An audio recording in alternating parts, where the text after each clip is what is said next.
J'avais oublié de dire à ma fille que hier, le technicien était venu réparer le système de caméra de l'appartement. Le soir même, prise d'une curiosité soudaine, j'avais décidé de vérifier si tout fonctionnait. J'ai allumé mon téléphone et en quelques secondes, ma vie a basculé. Ce que j'ai vu m'a glacé le sang et m'a fait comprendre qu'un monstre vivait sous mon propre toit. Avant de continuer, permettez-moi de vous demander une petite chose. Si vous écoutez mon histoire aujourd'hui, je vous invite à mettre un « j'aime » à cette vidéo, à vous abonner à la chaîne et à me laisser un commentaire pour me dire d'où vous suivez ce récit. Votre soutien me donne la force de raconter cette vérité douloureuse. Ce matin-là, tout paraissait pourtant ordinaire. J'étais assise à la table de la cuisine, une tasse de café refroidie entre les mains, le cœur serré sans raison apparente. Depuis plusieurs semaines, les caméras de sécurité de la maison perdaient régulièrement le signal. L'image disparaissait, revenait, puis disparaissait encore. Cela me troublait profondément, car j'aimais me sentir rassurée, surtout dans une maison où vivait ma petite fille. C'est pour cette raison que j'avais appelé un technicien. Un jeune homme aimable était arrivé plus tôt que prévu. Il avait le sourire facile, ce qui m'avait tout de suite mise en confiance. Il avait passé un long moment à vérifier les câbles, puis à ajuster le modem du Wi-Fi. Enfin, il s'était tourné vers moi avec un sourire assuré. « Voilà, Madame Claire. La connexion est stable. Sol. Vous pouvez vérifier les caméras à tout moment depuis votre téléphone. » Je l'avais remercié chaleureusement et l'avais accompagné à la porte, soulagée. Le système semblait enfin en ordre. Le soir venu, j'étais sortie chercher Lucie, ma petite fille, à l'école du quartier. Elle avait 8 ans, de grands yeux ronds qui brillaient comme 2 perles, et un sourire qui, d'habitude, illuminait ma journée. Mais ce jour-là, elle paraissait plus silencieuse que d'ordinaire. Elle répondait à mes questions par de courtes phrases, puis s'enfermait dans un mutisme inhabituel. Ses yeux restaient fixés sur ses chaussures blanches, déjà jaunies par le temps.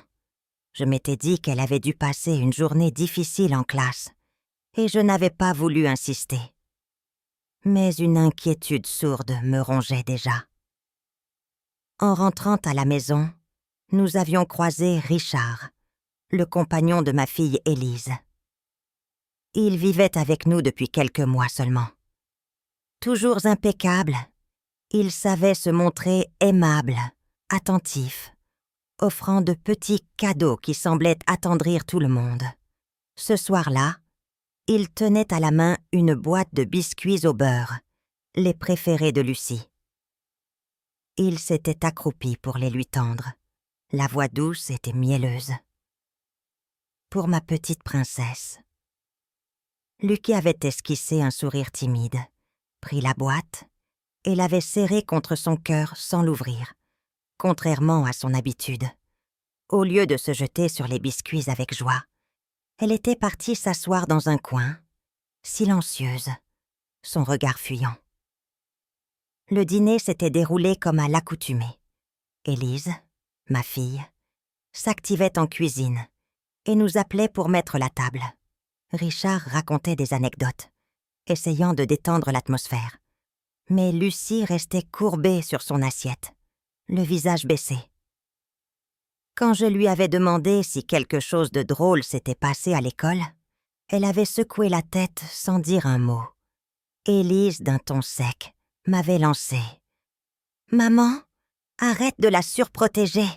Tu en fais toujours trop. » Ces paroles m'avaient blessée. J'avais préféré garder le silence, même si une tristesse me serrait la poitrine. Fatiguée, j'étais montée tôt dans ma chambre. Mais, en pleine nuit, je m'étais réveillée avec la gorge sèche. En cherchant mon verre d'eau, ma main avait frôlé mon vieux téléphone. Comme par réflexe, j'avais ouvert l'application des caméras. L'écran s'était illuminé, dévoilant la pièce principale. Le canapé usé, la petite table basse, le vase avec des fleurs séchées, posé dans un coin. Tout semblait calme. J'étais sur le point d'éteindre quand une ombre était apparue. Richard. Il tenait Lucie par la main et l'avait conduite jusqu'au canapé. Mon cœur s'était arrêté. La petite, raide comme une statue, serrait les bords de son pyjama de ses petites mains tremblantes. Richard s'était assis, avait tapoté la place à côté de lui et d'une voix lourde de sous-entendu, avait murmuré « Viens, assieds-toi ici !» Lucie avait aisette, puis, à contre-cœur, s'était posée au bord du canapé, le plus loin possible de lui. Ses yeux restaient rivés au sol. Richard, avec un sourire qui me glaça, lui avait tendu une bande dessinée. Puis, d'un geste calculé, il avait passé son bras derrière elle. Ce contact, minime en apparence, m'avait transpercé d'effroi. Lucie avait tenté de s'écarter, mais Richard l'avait saisie brusquement par le bras pour la rapprocher. Je vis ses lèvres bouger, chuchotant des mots que la caméra n'enregistrait pas. Le visage de Lucie s'était vidé de toute couleur. Ses yeux, écarquillés, exprimaient une peur animale. Mon souffle s'était coupé. À ce moment-là, Richard avait levé la tête vers la caméra. J'avais sursauté, mon cœur battant à tout rompre. Avait-il deviné que je regardais? Non, il avait détourné les yeux aussitôt, ignorant que le système avait été réparé. J'avais éteint précipitamment l'écran, ma poitrine oppressée, les mains tremblantes. Un mélange de rage, de peur et d'impuissance m'avait envahi. Moi, Claire, grand-mère de 68 ans, venais d'être témoin d'une scène que jamais aucune grand-mère au monde ne devrait voir. Je m'étais recouchée, mais mes paupières closes ne faisaient que projeter cette image insoutenable. Lucie, pâle comme la cire, son petit corps crispé, ses mains agrippées à son pyjama. Je m'étais promis, ce soir-là, de la protéger à tout prix. Pourtant, je me sentais incapable de bouger, prisonnière de ma propre peur. Le matin, la lumière du soleil entrait par la fenêtre, mais ne réchauffait pas mon cœur. Dans la cuisine, j'avais préparé un petit déjeuner comme autrefois, espérant redonner le sourire à ma petite fille. Un chocolat chaud épais, du pain beurré, son repas préféré. Mais quand Lucie s'était assise, ses yeux cernés, elle avait tourné la cuillère dans sa tasse, puis murmuré d'une voix éteinte. « Je n'ai pas faim, mamie. » Cette phrase, simple et fragile, avait résonné comme un cri silencieux. Le silence de ce matin pesait comme une chape de plomb. Lucie avait repoussé sa tasse de chocolat chaud, et ses yeux voilés de tristesse me donnaient l'impression qu'elle portait sur ses frêles épaules un poids immense. J'aurais voulu trouver les mots justes pour l'apaiser, mais ma gorge était nouée. Élise, ma fille, était sortie de sa chambre, encore décoiffée, son sac à main en bandoulière. Elle avait lancé un regard contrarié à sa fille qui refusait de manger. « Toujours les mêmes caprices », avait-elle dit d'une voix sèche. « Tu n'es bonne qu'à me mettre en colère. » J'avais senti mes entrailles se tordre. Comment pouvait-elle parler ainsi à sa propre enfant? J'avais ouvert la bouche pour intervenir, mais Richard était déjà entré dans la cuisine. Son sourire était éclatant, comme toujours. Il s'était approché de Lucie et avait posé une main soi-disant affectueuse sur son épaule. À cet instant, j'avais vu le corps de ma petite fille se crisper, ses doigts s'agripper au bord de la table comme si ce simple contact la brûlait. Je l'avais regardée, impuissante, espérant qu'Élise perçoive ce malaise évident. Mais ma fille rangeait ses affaires, indifférente, trop préoccupée par son travail. Elle ne voyait rien ou ne voulait rien voir. Lucie avait avalé quelques cuillerées par obligation, puis s'était levée pour attraper son cartable. Sans un mot, elle avait quitté la cuisine, ses petits pas rapides trahissant une envie urgente de fuir. Je l'avais observée s'éloigner, le cœur en miettes. Sur le chemin de l'école, j'avais tenté de briser ce mur de silence qui s'élevait entre nous. Je lui avais parlé de ses devoirs, de ses camarades, de sa maîtresse. Mais à chaque question, elle se contentait de secouer la tête. Finalement, je m'étais arrêtée, posant doucement ma main sur son épaule. « Ma chérie, si quelque chose te fait de la peine, dis-le-moi. Ta mamie sera toujours là pour toi. » Elle avait relevé ses yeux voilés de larmes, puis les avait détournés aussitôt. Sa voix n'avait été qu'un murmure. « Ce n'est rien, mamie. » Mais ce n'était pas rien. Je le sentais dans chacune de ses respirations. À la sortie de l'école, elle m'avait accordé un fragile sourire en me voyant. Elle avait parlé de sa leçon de dessin, de sa camarade Sophie, qui lui avait prêté un crayon neuf. Pendant quelques minutes, j'avais cru retrouver la petite fille joyeuse qu'elle avait toujours été. Mais dès que nous avions franchi le seuil de la maison, son regard s'était assombri. Dans le salon, Richard était assis sur le canapé. En apercevant Lucie, il s'était exclamé avec sa voix trop douce pour être sincère. « Voilà ma princesse. Viens, regarde, j'ai quelque chose pour toi. » Il avait brandi une barre de chocolat, le genre de friandise qui l'enthousiasmait autrefois. Mais cette fois, Lucie avait baissé la tête et murmuré « Je n'aime plus les bonbons. » Puis elle avait couru jusqu'à sa chambre et claqué la porte. Le bruit de ce geste avait résonné dans toute la maison, comme un coup de tonnerre. Richard s'était contenté de hausser les épaules avec un sourire ironique. Quelle mauvaise humeur! On dirait qu'elle entre déjà dans l'adolescence. Ses yeux froids, brillants d'une lueur inquiétante, s'étaient brièvement posés sur moi, comme pour me défier. J'avais détourné le regard et m'étais réfugiée dans la cuisine, le cœur oppressé. Les jours suivants, j'avais décidé d'observer davantage. Une nuit, en entrant dans la chambre de Lucie pour ramasser du linge, je l'avais trouvée assise dans le noir, recroquevillée dans un coin, serrant son ours en peluche contre elle. Quand je lui avais demandé pourquoi elle ne rallumait pas la lampe, elle avait simplement répondu « Ce n'est rien, mamie. » Mais en baissant les yeux, j'avais remarqué qu'elle ramenait précipitamment la manche de son pyjama sur son poignet, comme pour dissimuler quelque chose. Mon cœur s'était serré. Je n'avais pas osé insister, trop effrayée par ce que je risquais de découvrir.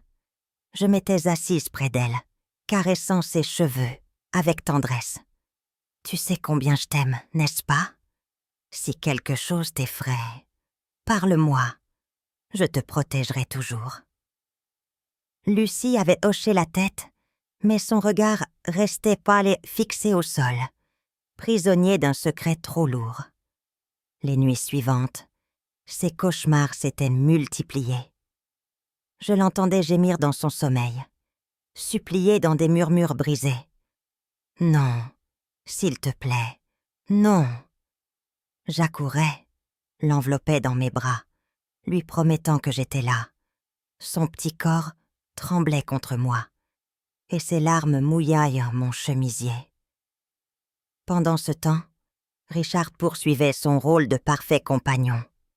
Il aidait Élise à porter ses courses, réparait une fuite d'eau, achetait des cahiers neufs pour Lucie.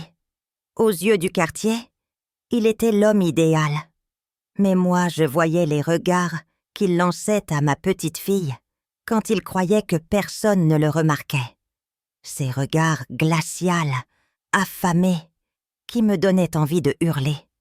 Je passais des heures assise près de la fenêtre, reprisant les vêtements usés de Lucie.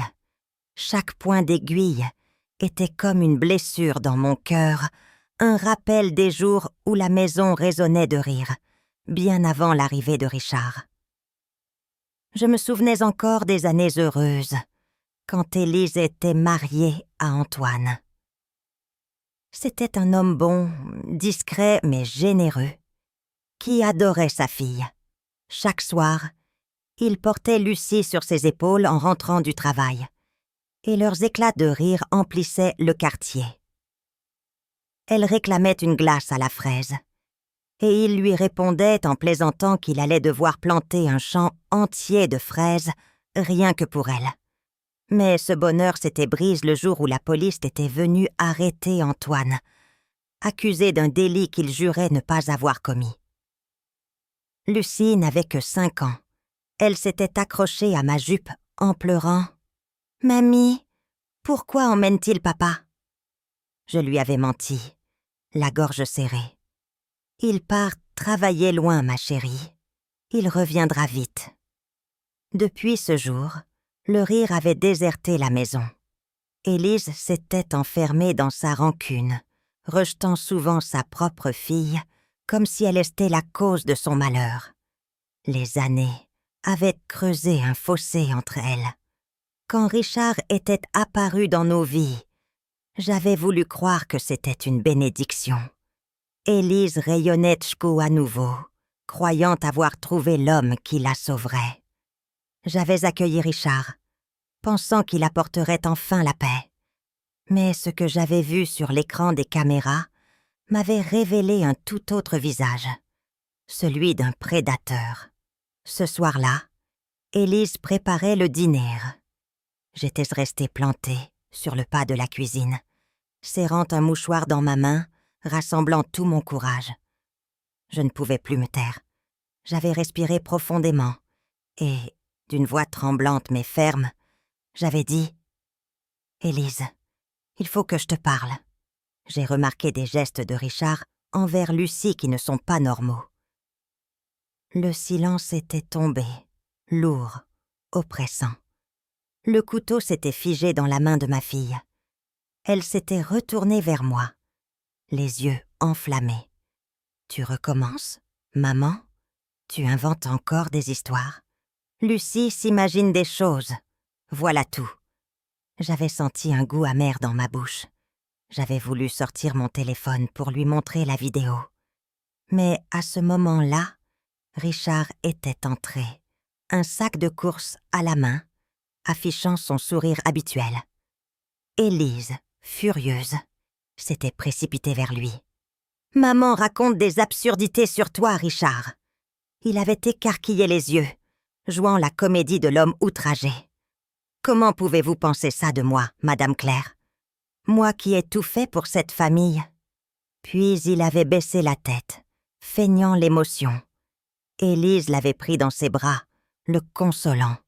« Ne l'écoute pas, mon amour. Maman perd la tête.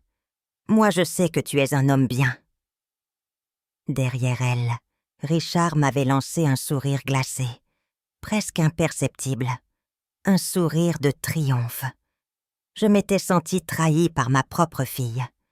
Ma gorge s'était serrée, incapable d'émettre le moindre son. J'avais quitté la pièce, le cœur brise, traînant mes pas lourds, comme des chaînes. Dans ma chambre, j'étais tombée sur mon lit, les mains couvrant mon visage. J'avais élevé Élise, sacrifié ma vie pour elle. Et maintenant, elle se tenait aux côtés d'un monstre, contre sa propre mère. Cette nuit-là, je compris que le combat serait plus dur que tout ce que j'avais imaginé. Le lendemain matin, je balayais la cour intérieure de l'immeuble, tentant de chasser de ma tête le tumulte de la veille. Le soleil d'automne filtrait entre les feuillages, mais sa lumière ne réchauffait rien en moi. Chaque coup de balai résonnait comme un battement de cœur affolé. J'essayais de respirer lentement, de remettre de l'ordre dans mes pensées. Parler à Élise n'avait servi à rien. Richard triomphait. Et Lucie s'enfonçait dans un silence qui me faisait peur. Mon téléphone a vibré dans la poche de mon tablier. Sur l'écran s'affichait « Madame Marie, école ». Mon estomac s'est noué. La voix de l'enseignante, d'habitude posée, était tendue. « Madame Claire, pourriez-vous venir à l'école ? Tout de suite ? C'est à propos de Lucie. C'est important. Je n'ai pas posé de questions. » J'ai attrapé mon gilet, fermé la porte et me suis mise à marcher d'un pas pressé, presque sans sentir mes jambes. Tout le long du chemin, une seule idée martelait ma tête. Qu'a-t-il encore fait ? Devant le portail, Madame Marie m'attendait. Son regard, grave et attentif, me guida vers une petite salle des maîtres. Là, assise sur une chaise de bois, Lucie tenait son cartable contre elle comme un bouclier. À ses côtés, sa camarade Sophie lui serrait la main avec une douceur déterminée. Madame Marie a posé un cahier de dessin sur la table. Je crois que vous devriez regarder. J'ai ouvert à la première page. Le trait hésitant de l'enfance avait gravé un monstre à la silhouette démesurée. Des bras trop longs qui se refermaient sur une petite fille recroquevillée dans un angle sombre. Des yeux rouges transperçaient la feuille, comme deux braises. J'ai tourné la page. La même scène, puis encore la même, avec des variations de couleurs sombres, de griffes, de murs sans fenêtres. Plus j'avançais, plus mon souffle se coupait. Une angoisse ancienne, primitive, prenait possession de moi. Je lui ai demandé qui était ce personnage, murmura l'enseignante, pesant chaque mot. Elle a répondu « le compagnon de maman ». Ma gorge s'est serrée, au point d'en devenir douloureuse. Le monde s'est brouillé un instant, comme si la pièce tanguait. J'ai levé les yeux vers Lucie. Elle évitait mon regard, les lèvres serrées. Sophie, la petite amie au visage sérieux, a soufflé d'une voix timide. « Madame, elle m'a dit qu'elle a peur de rentrer à la maison quand cet homme est là. Elle dit qu'il l'appelle parfois dans sa chambre quand sa maman est partie. » Je me suis agenouillée devant Lucie, posant mes mains sur ses épaules fragiles. « Mon ange, quoi qu'il arrive, tu n'as rien fait de mal. Tu peux me dire ce que tu ressens. Je suis là pour toi. » Elle a hoché la tête sans parler, puis s'est penchée vers mon oreille. Un fil de voix, à peine un souffle. « Mamie, emmène-moi ailleurs, s'il te plaît. Je ne veux plus rentrer. » Ces 7 mots m'ont transpercé le cœur. Je l'ai serré contre moi. Sentant ses larmes humidifier mon écharpe, Madame Marie a pris une inspiration et, avec un mélange de douceur et d'autorité, a poursuivi. « Je ne peux pas aller au-delà de mon rôle, mais j'ai l'obligation de signaler à la famille ce que j'observe. Lucie change. Elle ne parle presque plus. Elle sursaute au moindre bruit. Vous devez agir rapidement. » J'ai acquiescé. Oui, j'allais agir. À cet instant, j'ai su qu'il n'y aurait plus de demi-mesure, plus de prudence craintive. Je devais protéger Lucie, même si cela signifiait soulever le toit de la maison et tout montrer à la lumière. En sortant de l'école, je me suis rappelé d'un ami de mon défunt mari, Étienne Morel, psychologue pour enfants à Lyon. Un homme d'écoute et de droiture. Mes doigts tremblaient lorsque j'ai composé son numéro. Sa voix, grave et rassurante, m'a ramené des années en arrière, à des jours plus simples. « Claire ? Bien sûr, venez. Aujourd'hui, amenez Lucie. Nous prendrons le temps nécessaire. Le cabinet d'Étienne donnait sur une place tranquille. À l'intérieur, des dessins d'animaux souriants, des boîtes de crayons, des jeux en bois. Tout invitait à baisser la garde. Lucie n'a pas lâché ma main. Étienne s'est accroupi pour être à sa hauteur. « Bonjour, Lucie. Ici, personne ne te forcera à parler. Si tu préfères dessiner, c'est parfait aussi. » Il a poussé vers elle une boîte de crayons et une feuille blanche. Longtemps, rien ne s'est passé. Puis la petite main a saisi un crayon noir. Les premiers traits, hésitants, ont vite trouvé leur trajectoire. Une grande ombre, un couloir sans issue, une fillette accroupie, des cornes suggérées par deux angles sombrement appuyés. Étienne n'a pas commenté. Son regard suivait les lignes sans précipitation, comme on écoute une confession silencieuse. Quand le dessin a été terminé, Lucie a serré fort son ours en peluche et s'est tournée vers moi, les yeux embués. Étienne a parlé doucement. « Lucie, tu peux me dire qui est le personnage ? Ou bien tu peux me le chuchoter, ou même me l'écrire si tu préfères. » Elle a secoué la tête. Je n'ai pas insisté. Étienne s'est levé, a proposé à Lucie de choisir un livre illustré et m'a invitée dans le couloir.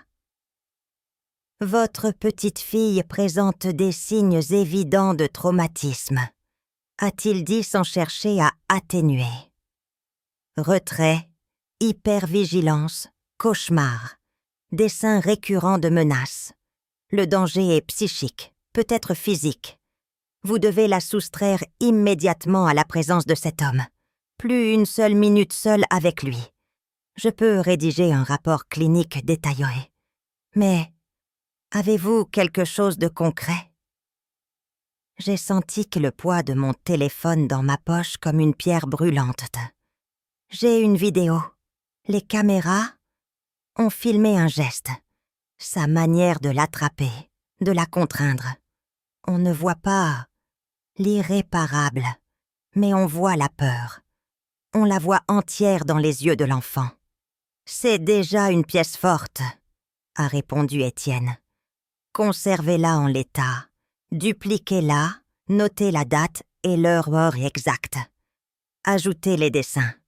Je vous fournirai mon rapport. Ensuite, il faudra signaler aux autorités. » Je savais qu'il avait raison. Le mot « autorité » m'a fait frissonner, mais une détermination sans faille s'ancrait en moi. Protéger Lucie passait avant tout. Nous sommes rentrés par les rues calmes de la Croix-Rousse. Lucie tenait ma manche, le regard encore lointain. Au premier carrefour, je me suis arrêtée. J'ai pris mon vieux téléphone. J'ai transféré la vidéo sur une clé. J'ai noté la date, l'heure, la caméra. Puis j'ai rangé tout cela dans une chemise cartonnée avec les dessins et le numéro d'Étienne. Chaque geste, soigneux, me donnait un sentiment d'ordre au milieu du chaos. Avant d'aller au commissariat, j'ai commis l'erreur de chercher un peu de soutien dans le voisinage. Je ne voulais pas être seule quand la tempête se lèverait. J'ai frappé chez Madame Rosaille, en face. Nous avions partagé des recettes, des confidences, des plantes sur le palier. Assise devant sa fenêtre, elle tricotait. « Rosa, as-tu remarqué quelque chose d'étrange entre Richard et Lucie ?» Elle a froncé les sourcils, puis a souri d'un air contrit. « Richard ? Allons donc, Claire. Il m'a changé un joint de robinet la semaine dernière sans me laisser payer. Un cœur d'or, ce garçon. » Ces mots m'ont cinglé comme une gifle. Je suis allée chez Monsieur Louis, l'épicier du coin. Lui aussi a haussé les épaules. Il achète souvent des cahiers pour la petite, rend service, porte des sacs. Un type bien. Les gens parlent trop, vous savez. À chaque porte, la même chanson. Richard avait bâti une réputation de voisin idéal, utile, prévenant. Je voyais se dessiner sa stratégie. occuper l'espace social avec une image si lisse qu'aucun soupçon n'y accroche. Quand je suis ressortie sur le trottoir, j'ai compris que je n'obtiendrais pas d'alliés parmi eux. Tant pis. Je n'avais pas besoin de leur approbation, seulement de la vérité. De retour à la maison, j'ai trouvé Élise dans la cuisine. Elle parlait de son travail, de projets, de dossiers, avec cette euphorie qui sonnait faux. J'ai posé la chemise sur la table, calmement. « Regarde, » ai-je dit, les dessins de Lucie, le rapport d'un psychologue et la vidéo des caméras. « Maman, tu vas trop loin !»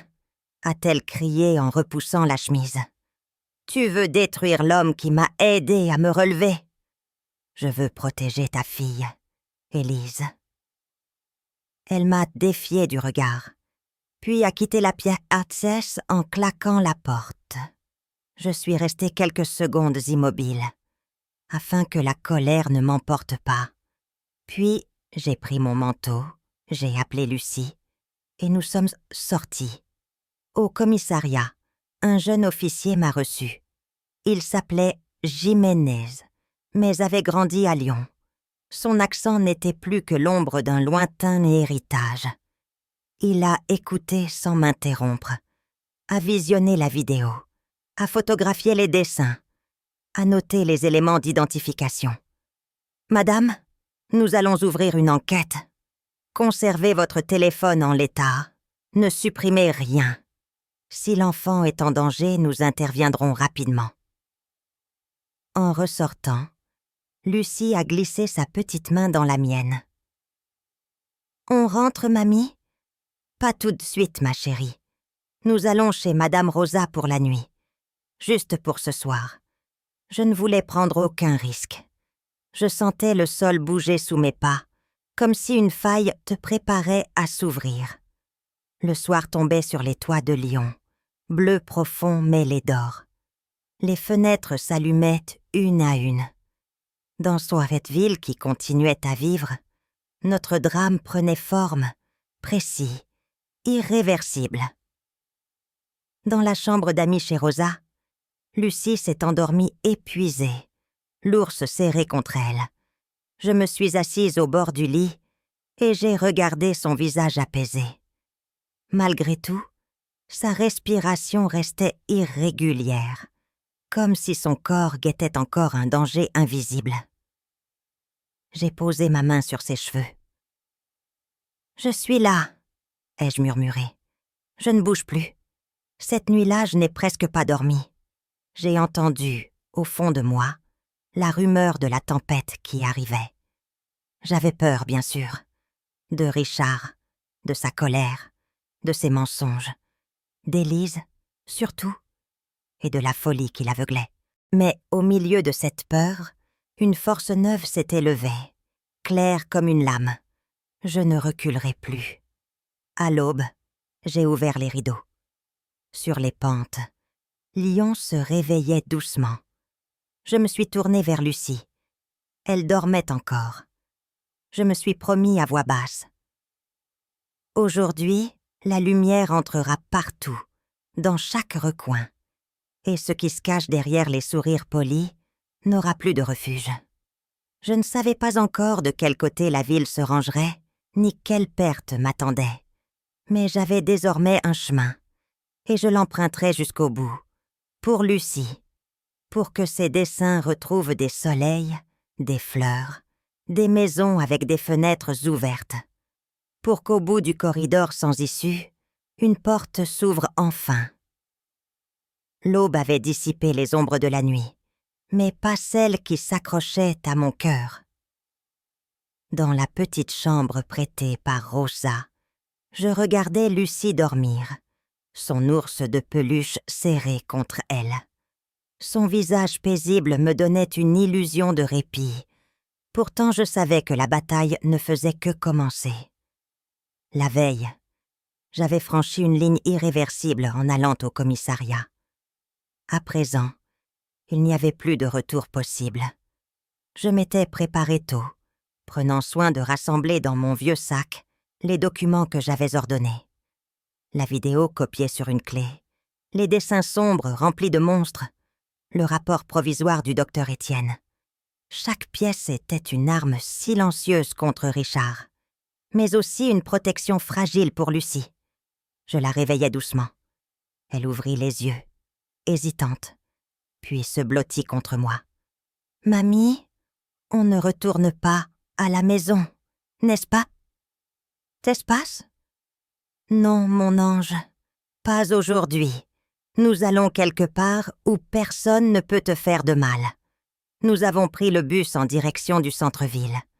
Le commissariat devait nous appeler dans la journée pour confirmer la suite. Chaque arrêt me paraissait interminable. Les passagers montaient, descendaient, riaient parfois. Leur vie continuait, indifférente à la mienne qui semblait suspendue. Lucie, silencieuse, tenait ma main, son cartable posé sur ses genoux. À midi, le téléphone vibra. Le jeune officier Jiménez me demanda de venir immédiatement. Des décisions avaient été prises. Mon souffle se coupa. Dans la salle d'attente, les murs gris et l'odeur de papier humide accentuaient mon malaise gise. L'officier nous reçut, grave mais déterminé. « Madame Claire, nous avons visionné la totalité des enregistrements et consulté le rapport du psychologue. Les éléments sont suffisants pour ouvrir une procédure judiciaire. Nous allons interpeller Richard dès cet après-midi. » Mes jambes fléchirent. Enfin, une lueur de justice s'ouvrait. Mais il ajouta « Votre fille sera également convoquée. Il est possible qu'elle soit placée en garde à vue pour non-assistance et dissimulation. » Mon cœur se serra à l'idée d'Élise. Malgré ses erreurs, c'était ma fille. Mais je savais qu'il n'y avait plus de place pour la complaisance. Elle avait choisi de fermer les yeux. En sortant du commissariat, Lucie leva ses grands yeux vers moi. « Est-ce que Richard va disparaître ?» Je lui caressai les cheveux. « Oui, ma chérie, il ne t'approchera plus jamais. » L'après-midi même, j'étais revenue avec Lucie, près de la maison, mais cette fois en restant sur le trottoir opposant. Le ciel d'automne s'assombrissait déjà, comme si la ville retenait son souffle. Une voiture de police s'est garée brusquement. 2 agents en sont sortis. Richard était installé sur le perron, une canette à la main. En voyant les uniformes, il avait blêmi, se levant d'un bond. La canette lui avait échappé, roulant sur les marches. Les menottes s'étaient refermées sur ses poignets. « Richard Dupont, vous êtes en état d'arrestation pour corruption de mineurs », annonça l'agent d'une voix ferme. Je serrai Lucie contre moi, pour qu'elle n'entende pas ses protestations. « C'est faux! Cette vieille invente! Je n'ai rien fait !» Son masque de bon voisin s'effondrait, laissant paraître la panique d'un homme pris au piège. Élise surgit de la maison, hurlant, les larmes aux yeux. « Lâchez-le! C'est mon compagnon! Vous ne comprenez pas, il est innocent! » Les policiers lui signifièrent note qu'elle devait les suivre également, soupçonnée d'avoir couvert ses agissements. Son regard croisa le mien. Je n'oublierai jamais ce mélange de haine et de désespoir. « Sais-tu un maman? Tu détruis ma vie. » J'aurais voulu la serrer, lui dire que je l'aimais encore malgré tout. Mais Lucie tremblait dans mes bras. Sa sécurité passait avant tout. La scène attira les voisins. Ceux qui m'avaient traité de vieille paranoïaque se pressaient maintenant, stupéfaits. Madame Rosa, les mains jointes, murmurait. « Mon Dieu, je n'aurais jamais cru. » Monsieur Louis baissait les yeux, honteux. Je n'avais ni rancune ni satisfaction. Seule comptait la protection de ma petite fille. Le soir, dans l'appartement redevenu silencieux, j'ai installé Lucie dans ma chambre. Elle refusait de rester seule, son ours serré contre elle. Elle a murmuré, avant de fermer les yeux. Il ne reviendra plus, n'est-ce pas? Non, mon ange, ai-je chuchoté en déposant un baiser sur son front. Il ne reviendra jamais. Pourtant, au fond de moi, je savais que la route serait longue. Les procédures judiciaires, les souvenirs, les blessures invisibles. Mais ce soir-là, en regardant Lucie s'endormir paisiblement pour la première fois depuis longtemps, j'ai ressenti une force nouvelle. Je venais de livrer la bataille la plus importante de ma vie. Et je n'étais pas prête à m'arrêter. Les jours qui suivirent l'arrestation de Richard furent à la fois un soulagement et une épreuve.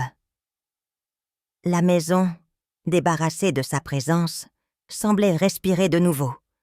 Pourtant, une tension invisible régnait toujours. La peur que tout s'effondre, que la justice tarde ou que le passé revienne frapper à notre porte. Lucie, au début, dormait mieux. Ses cauchemars s'étaient espacés, mais parfois, au milieu de la nuit, elle se réveillait en sursaut, criant qu'il était là, qu'il allait revenir. Je la prenais dans mes bras, murmurais des paroles rassurantes, et peu à peu ses tremblements cessaient. Chaque matin, ses yeux fatigués me rappelaient que le chemin vers la guérison serait long. Je reçus un appel du docteur Étienne Morel. Il souhaitait revoir Lucie afin de poursuivre son suivi psychologique. Nous nous rendîmes à son cabinet, cette piste chaleureuse aux murs colorés, où l'enfant pouvait enfin déposer ses angoisses, sans craindre d'être jugé. Étienne l'invite à s'exprimer à travers ses dessins, comme la dernière fois. Ce jour-là, elle traça des fleurs, maladroites mais lumineuses, un soleil timide, et même un oiseau aux ailes trop grandes. Étienne me lança un regard discret. C'était un signe d'espoir. Pourtant, la procédure judiciaire avançait lentement. L'avocat commis d'office pour Richard plaidait qu'il n'y avait pas de preuves directes d'abus, seulement des gestes ambigus et l'interprétation d'une vieille femme. Cette phrase, « vieille femme », résonna longtemps dans ma tête. Elle était censée m'affaiblir, me faire passer pour folle. Mais j'avais la vérité de mon côté. Et cette vérité se lisait dans les yeux de Lucie. Un après-midi, je fus convoquée au palais de justice de Lyon pour un premier entretien avec le juge d'instruction. Dans la salle, Élise était présente, assise de l'autre côté, son visage marqué par les larmes, mais son regard dur. Elle refusa de me saluer. Quand le juge lui demanda si elle avait eu connaissance de comportements suspects, elle répondit d'une voix ferme. « Non, jamais. » Richard était attentif. Il aimait ma fille comme sa propre enfant. Tout cela n'est qu'un mensonge orchestré par ma mère. Ces mots m'ont transpercé. J'aurais voulu crier qu'elle se trompait, qu'elle refusait de voir. Mais je restais digne, posant devant le juge la clé contenant les vidéos, les dessins, le rapport d'Étienne. Ma voix tremblait, mais je dis « Je n'ai qu'un seul objectif, monsieur le juge, protéger ma petite fille. » Le magistrat prit note, neutre, méthodique. L'audience fut levée après quelques minutes seulement. En sortant, Élise me lança un regard de haine. « Tu détruis ma famille, maman. Je ne te le pardonnerai jamais. » Je sentis mes jambes fléchir, mais je tins bon, car ma véritable famille, ce n'était pas elle en cet instant, mais Lucie, cette enfant innocente qui avait besoin de moi. Le soir, Lucie m'attendait dans le salon. Elle m'apporta un dessin qu'elle avait fait à l'école. Une maison avec 2 fenêtres, une grand-mère souriante et une petite fille qui lui tenait la main. Je ne pus retenir mes larmes. Elle murmura « C'est nous, mamie. On est en sécurité ici. » Je l'ai serrée très fort. Son innocence retrouvait des couleurs, malgré les ombres persistantes. Quelques jours plus tard, un voisin que je connaissais à peine, Monsieur Bernard, frappa à ma porte. Il m'avoua à voix basse qu'il avait toujours trouvé Richard étrange, trop attentif aux enfants. Il n'avait jamais osé parler, de peur de se tromper. « Madame Claire, dit-il, vous avez eu du courage. Je n'ai pas su en avoir. » Ces mots m'apportèrent un peu de réconfort. Peut-être que mon combat éveillerait d'autres consciences. Mais la tension monta encore quand l'avocat de Richard demanda sa mise en liberté provisoire. Le simple mot « liberté » me glaça. Je craignais qu'il ne revienne rôder, qu'il tente d'intimider Lucie. Heureusement, le juge refusa, évoquant un risque sérieux pour la victime. Cette décision fut pour moi une bouffée d'air. Pourtant, la situation avec Élise restait dramatique. Elle refusa de me parler, convaincue que j'avais détruit sa vie sentimentale. Parfois, je l'apercevais de loin dans les couloirs du tribunal. Ses traits tirés, sa bouche crispée. Elle paraissait méconnaissable. C'était ma fille, et pourtant je ne la reconnaissais plus. Un soir, alors que je bordais Lucie, elle me demanda « Mamie, est-ce que maman va revenir ?» J'ai hésité. Devais-je lui mentir pour la protéger? Finalement, j'ai choisi la vérité douce. « Oui, ma chérie. Un jour, ta maman comprendra. Mais en attendant, je suis là, et je ne partirai jamais. » Lucie hocha la tête et ferma les yeux, confiante. Ces jours furent un mélange d'attente et d'angoisse. J'appris à devenir plus forte que mes peurs. Chaque repas préparé, chaque histoire lue le soir, chaque sourire retrouvé de Lucie était une victoire silencieuse. Je savais que le procès approchait. Là, toute la vérité serait dévoilée, et Richard n'aurait plus d'ombre derrière laquelle se cacher.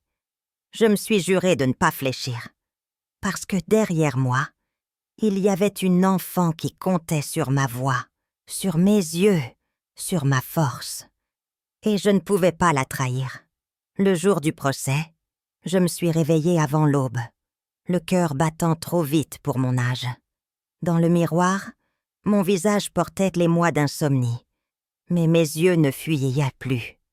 J'ai lissé mon vieux gilet bleu, celui que je sortais pour les rendez-vous importants, et j'ai noué mon foulard avec des gestes lents, comme pour me rappeler que chaque chose devait être faite avec calme. Lucie m'attendait dans le salon, son ours de peluche coincé contre son ventre. Elle avait l'air si menue dans sa robe grise que j'ai eu envie de la reprendre dans mes bras, de l'emmener loin, très loin, là où personne ne pourrait jamais lui faire de mal. « On va dire la vérité », ai-je murmuré en lui caressant les cheveux. « Et la vérité nous protégera. » Devant le palais de justice de Lyon, la foule m'a surprise. Des journalistes, des voisins, des inconnus tenaient des pancartes. Justice pour Lucie. Protégeons nos enfants. Je n'avais appelé personne, mais la rumeur avait couru plus vite que nos peurs. Lucie a serré ma main. Ses doigts tremblaient. Je me suis baissée pour lui parler à l'oreille. Ils sont là pour nous soutenir. Regarde seulement devant toi. Je suis là. À l'intérieur, l'air avait cette froideur des grands bâtiments où les destins basculent. La salle était pleine. Le parquet luisait. Le bois des bancs l'ancrait dans une gravité ancienne. Richard est entré entre deux gendarmes, tête baissée. Fini le voisin serviable. Son visage avait perdu sa superbe. Ses yeux fouillaient la salle sans s'y accrocher. Juste après, Élise est apparue, plus pâle que je ne l'avais jamais vue. Ses traits tirés disaient l'épuisement, la dénégation obstinée. Son regard m'a frôlé sans s'arrêter. La présidente du tribunal, une femme aux cheveux tirés, a frappé de son maillet. Tout s'est tassé en un silence tendu.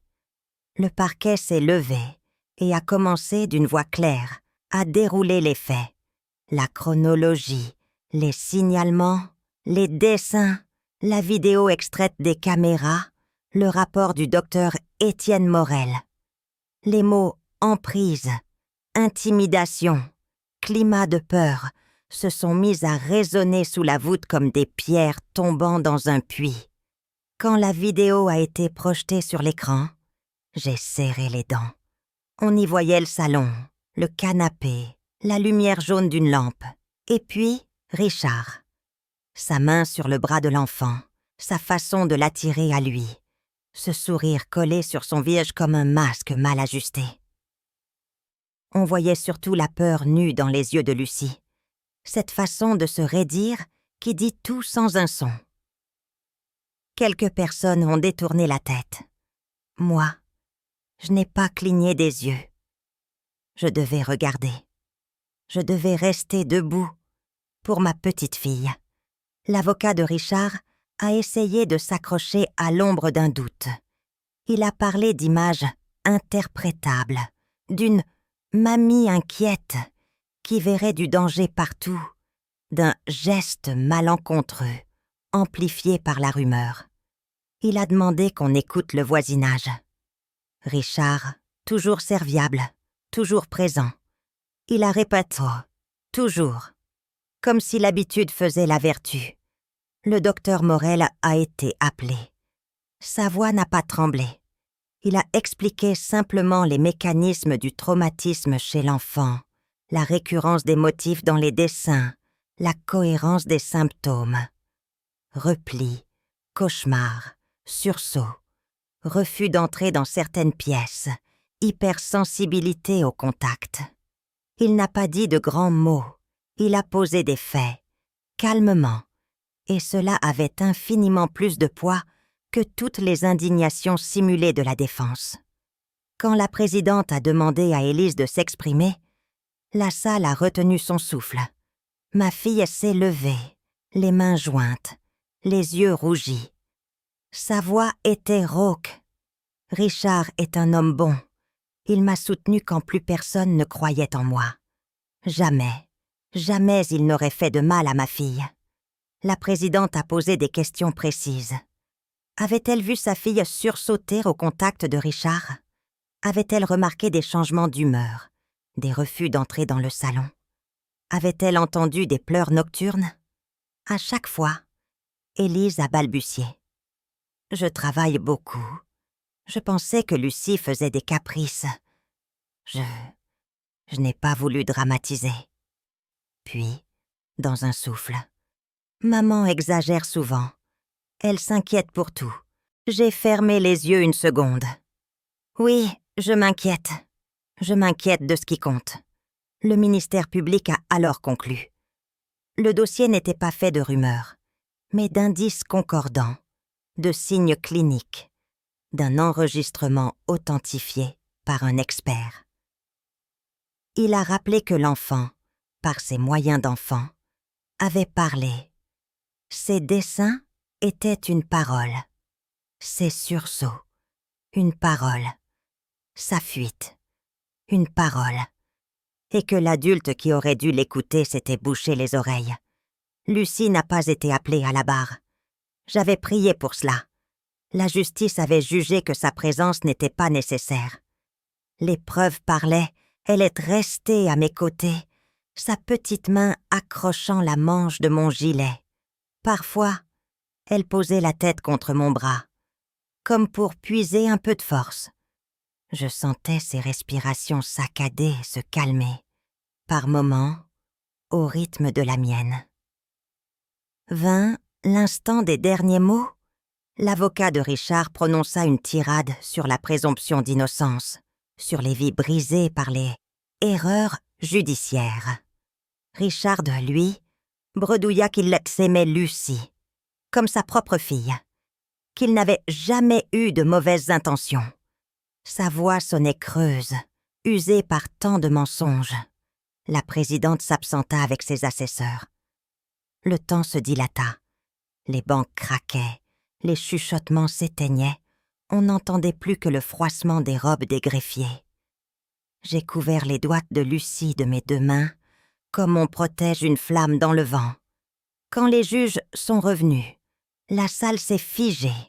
La voix de la présidente a claqué, nette, comme une lame. Le tribunal, au vu des éléments, déclare Richard Dupont coupable des faits de corruption de mineurs et d'emprise psychologique.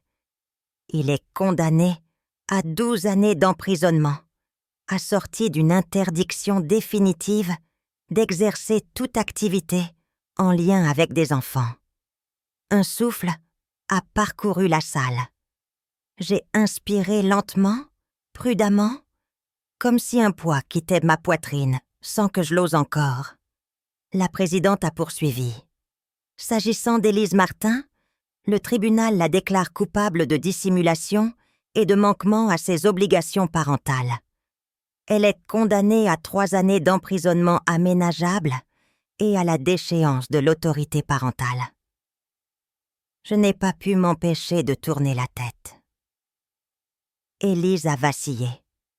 Son visage s'est défait, comme si la réalité s'abattait d'enfin sur elle. Ses lèvres ont formé un « non » silencieux. J'ai senti une larme chaude sur ma propre joue.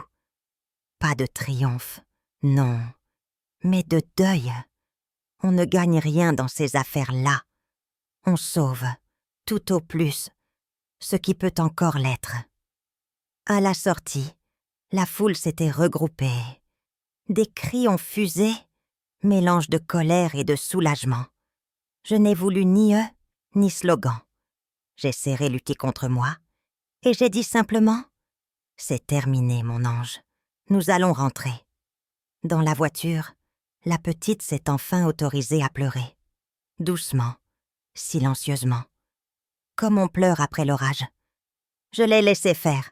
Les larmes lavent ce que les mots ne savent pas dire.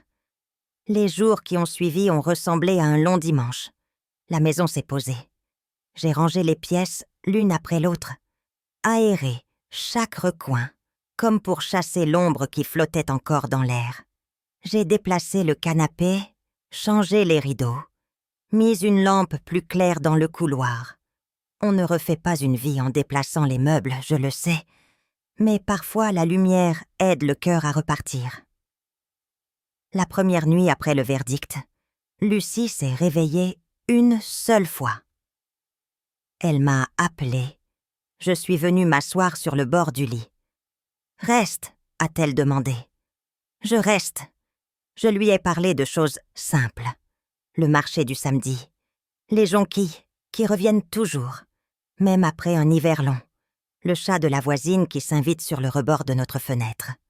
Peu à peu, sa respiration s'est calée sur la mienne. Quand je me suis relevée, l'aube dessinait déjà une ligne pâle derrière les toits. Le lendemain, je l'ai emmenée au parc de la Tête d'Or.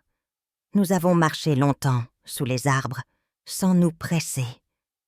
À l'étang, un cygne s'est approché, superbe et inutilement orgueilleux. Lucie a esquissé un sourire. « Regarde », a-t-elle dit, « on dirait qu'il nous surveille. » Alors qu'il ferait mieux de surveiller ses propres plumes, ai-je répondu, et elle a ri pour de bon. Chez le docteur Morel, la semaine suivante, elle a dessiné une maison aux fenêtres grandes ouvertes, 2 silhouettes ses mains dans la main, un soleil disproportionné. Étienne a posé le dessin à plat, a regardé Lucie. « Tu as mis beaucoup de jaune. C'est la couleur qui fait du bien. » A-t-elle répondu très sérieusement. Je n'ai pas parlé d'Élise. Le vide qu'elle laissait en moi est un pays que je traverserai seule. J'espère encore qu'un jour, elle sortira de sa nuit et cherchera la main de sa fille. Mais d'ici là, ma mission est claire. Je suis la gardienne de cet enfant. Un soir, en rentrant des courses, j'ai trouvé sur mon paillasson un panier de biscuits au beurre. Un mot l'accompagnait. « Pardon, nous n'avons pas su voir. »« Vos voisins. » J'ai posé le panier sur la table sans colère, sans revanche. Peut-être que notre histoire empêcherait d'autres silences. Ailleurs, un autre jour. Des semaines entières seront encore nécessaires Pour réapprendre la tranquillité, il faudra apprivoiser les couloirs, apprivoiser la nuit, apprivoiser nos propres souvenirs. Mais quelque chose a changé, d'infime et de solide. La peur ne commande plus. Quand je regarde Lucie tourner les pages d'un livre, la tête penchée, les lèvres entr'ouvertes, je sais que nous avançons, pas à pas, à notre rythme. Le soir, je laisse la fenêtre entrebâillée. La ville respire. Dehors, les bruits familiers me parviennent comme des signatures de vie. Un tram au loin, un chien qui aboie, des pas dans l'escalier. J'éteins la lumière du salon et je m'attarde une seconde, la main posée sur le dossier d'une chaise. Puis je murmure, pour moi autant que pour elle. Nous sommes chez nous, et personne ne viendra plus éteindre notre lumière. Demain, j'irai acheter des crayons neufs, du jaune, encore, du bleu clair, du vert tendre. Je demanderai à Lucie de me montrer comment elle dessine les fenêtres ouvertes. Je veux apprendre, à mon tour, à ouvrir les miennes. Parce qu'après la justice, il faut la douceur. Et que c'est avec elle qu'on reconstruit les maisons. Le printemps est arrivé plus vite que je ne l'attendais. Après l'hiver d'angoisse et le procès qui avait bouleversé nos vies, les bourgeons dans les arbres de Lyon semblaient nous rappeler qu'aucune saison, même la plus sombre, ne dure éternellement. Lucie et moi avions commencé à retrouver un rythme, fragile, mais réel. Chaque matin, nous marchions jusqu'à l'école en traversant les petites rues encore humides de rosée. Elle portait son cartable comme un bouclier et, peu à peu, j'ai remarqué que ses pas n'étaient plus si lourds. Ses épaules se redressaient. Ses yeux cherchaient en de nouveau la lumière. Je me suis rendu compte qu'il fallait recréer des rituels, des moments qui nous appartiennent.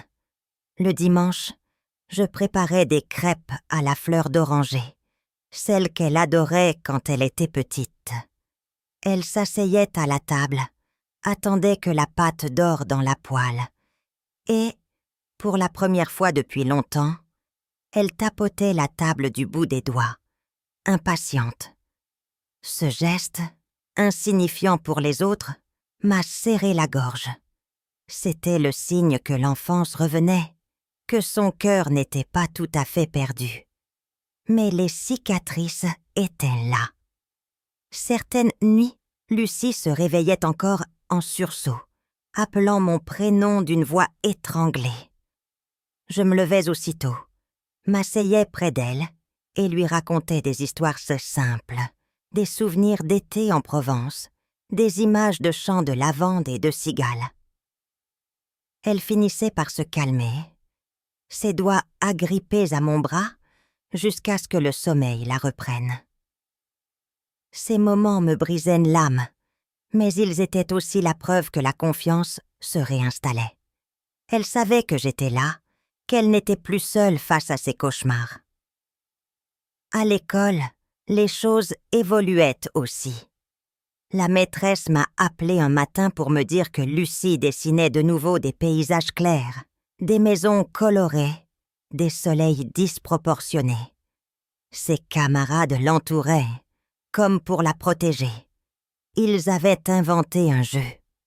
Ils se disaient les chevaliers de Lucie, jurant de la défendre contre tout monstre. J'ai souri en entendant cela, le cœur gonflé de gratitude pour ses enfants, qui, sans le savoir, lui redonnaient le droit d'exister sans peur. Pourtant, dans le silence de mes soirées, je pensais souvent à Élise. Ma fille me manquait, malgré tout. Elle avait fait des choix terribles, aveuglée par un homme qui l'avait manipulée. Mais elle restait mon enfant. J'allais parfois au parloir de la prison, même si Lucie refusait de m'accompagner. Élise s'asseyait de l'autre côté de la vitre, les yeux cernés, les mains tremblantes. Parfois elle pleurait, parfois elle restait muette, incapable de me regarder. Un jour, elle m'a chuchoté. « Maman, j'ai tout perdu. » J'ai posé ma main contre la vitre et répondu doucement. « Tu peux encore choisir de ne pas perdre ta fille. » Elle a baissé la tête, mais j'ai cru voir une lueur dans son regard, comme une fissure dans son armure. Je ne savais pas si un jour elle retrouverait le chemin de la rédemption. Mais je gardais une place pour l'espoir. Les voisins, eux, avaient changé d'attitude. Ceux qui m'avaient traitée de vieille folle venaient désormais s'excuser. Ils apportaient des paniers de fruits, des tartes, des mots maladroits, mais sincères. J'acceptais sans rancune, même si la douleur ne s'efface pas avec des gâteaux. Ce que je voulais, c'était que leur mémoire garde l'avertissement. Le mal peut se cacher derrière les sourires les plus aimables. Qu'ils n'oublient jamais que l'apparence est un voile fragile. Un après-midi, Lucie et moi sommes allés au parc de la Tête d'Or. Le ciel était clair. Les canards glissaient sur l'eau. Et les rires des enfants formaient une musique que je croyais perdue. Lucie s'est assise sur l'herbe et a sorti un carnet de croquis. Elle m'a montré son dessin. Une grande maison aux fenêtres ouvertes, un jardin fleuri et 2 silhouettes qui se tenaient par la main. « C'est toi et moi », a-t-elle dit avec un sourire timide. « Maintenant, on est en sécurité. » Je n'ai pas pu retenir mes larmes. Je l'ai embrassée sur le front et j'ai juré en silence de protéger cette image, de la rendre réelle chaque jour. Le soir, en rangeant ses affaires, j'ai retrouvé dans son cartable une petite lettre écrite de sa main. Les lettres maladroites tremblaient encore, mais le message était clair. « Merci, Abu, de m'avoir sauvée. » Je suis restée longtemps assise, la lettre contre mon cœur, incapable de trouver les mots pour répondre. J'ai simplement prié pour avoir la force de continuer, pour ne jamais faiblir. La vie n'était pas redevenue simple, non, mais elle avait repris une direction. J'avais perdu une fille, mais je sauvais une enfant. Et dans ce choix douloureux, je trouvais la dignité. À vous qui écoutez cette histoire, je veux dire une chose. N'ignorez jamais les signes. Les enfants parlent avec leur silence, avec leurs gestes, avec leurs dessins. Écoutez-les, croyez-les, protégez-les, car il n'y a rien de plus sacré que l'innocence fragile d'un enfant. Lucie dort paisiblement maintenant. Sa respiration douce emplit la chambre. Je m'assois près de la fenêtre, je regarde la ville s'endormir, et je me dis que malgré tout, nous avons traversé la nuit. L'avenir est encore incertain, mais au moins, la peur a reculé. Et tant que je vivrai, je serai le rempart de ma petite fille, la gardienne de sa lumière,